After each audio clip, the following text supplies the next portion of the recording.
For 30 years now, I've been studying my fellow men. I do not know very much about them.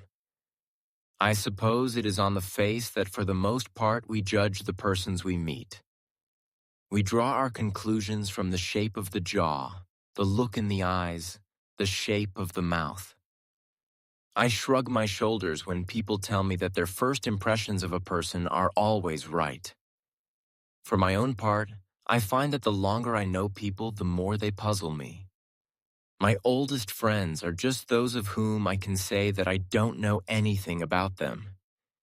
These thoughts have occurred to me because I read in this morning's paper that Edward Hyde Burton had died at Cove. He was a merchant, and he had been in Japan for many years. I knew him very little, but he interested me because once he gave me a great surprise. If I had not heard the story from his own lips, I should never have believed that he was capable of such an action. It was the more startling because both his appearance and his manner gave the impression of a very different man. He was a tiny little fellow, very slender with white hair, a red face much wrinkled and blue eyes. I suppose he was about 60 when I knew him. He was always neatly and quietly dressed in accordance with his age and station. Though his office were in Cove, Burton often came down to Yokohama. I happened on one occasion to be spending a few days there waiting for a ship, and I was introduced to him at the British Club. We played bridge together. He played a good game and a generous one. He didn't talk very much, either then or later when we were having drinks. But what he said was sensible. He had a quiet, dry humor. He seemed to be popular at the club, and afterwards, when we had gone, they described him as one of the best.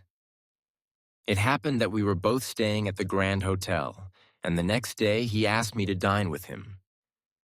I met his wife, fat, elderly and smiling, and his 2 daughters.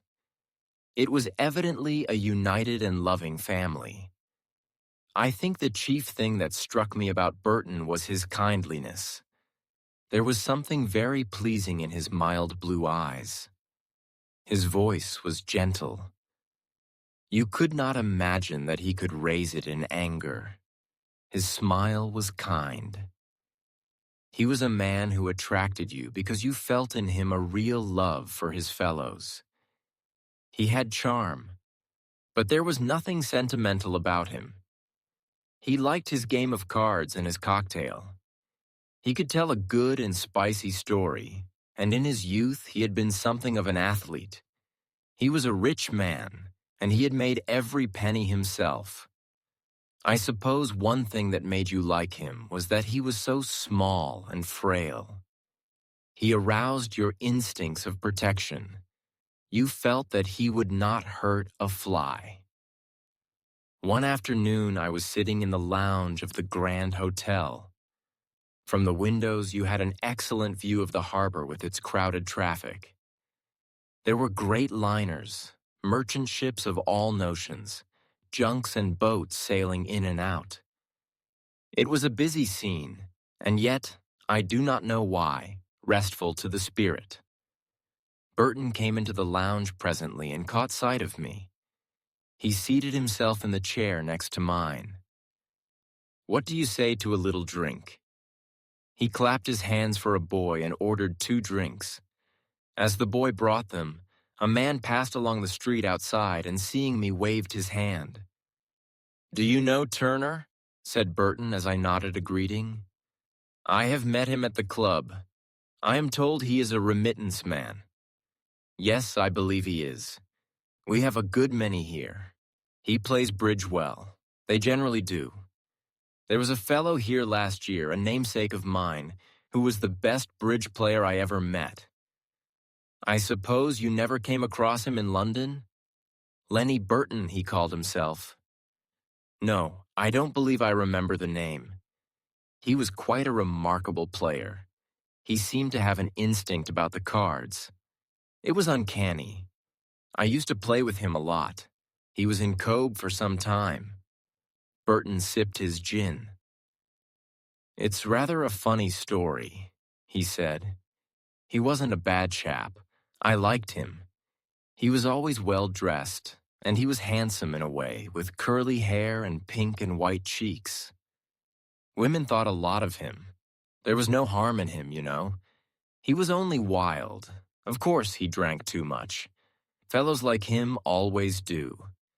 A bit of money used to come in for him once a quarter, and he made a bit more by card playing. He won a good deal of mine.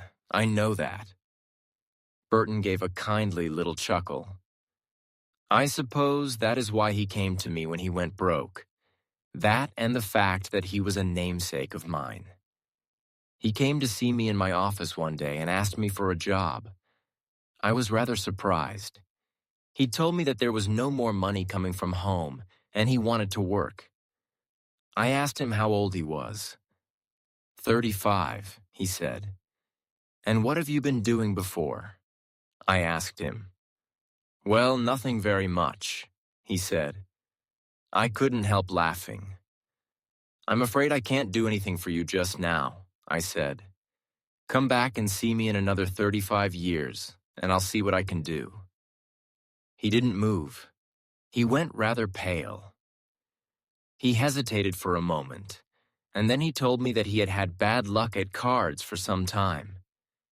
He hadn't a penny. He'd pawned everything he had. He couldn't pay his hotel bill, and they wouldn't give him any more credit. He was down and out. If he couldn't get a job, he'd have to commit suicide. I looked at him for a bit. I could see now that he was all to pieces. He'd been drinking more than usual, and he looked 50. Well, isn't there anything you can do except play cards? I asked him.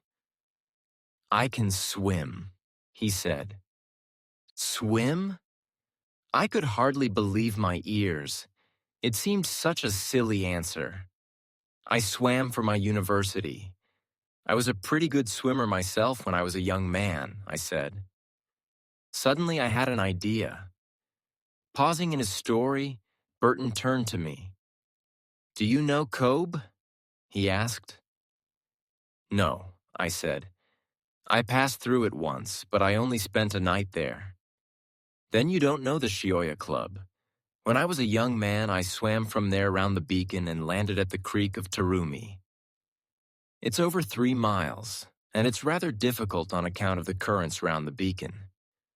Well, I told my young namesake about it, and I said to him that if he'd do it, I'd give him a job. I could see he was rather taken aback. You say you are a swimmer, I said.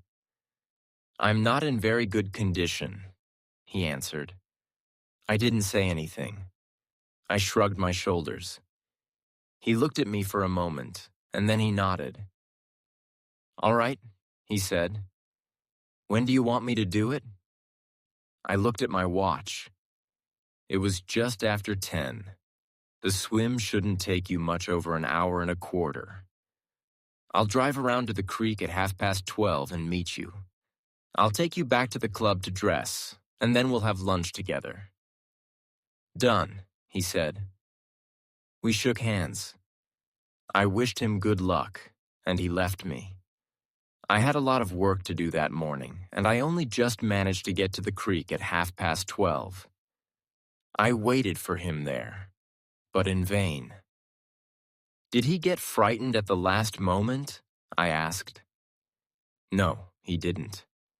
He started swimming, but of course it ruined his health by drink. The currents round the beacon were more than he could manage. We didn't get the body for about 3 days.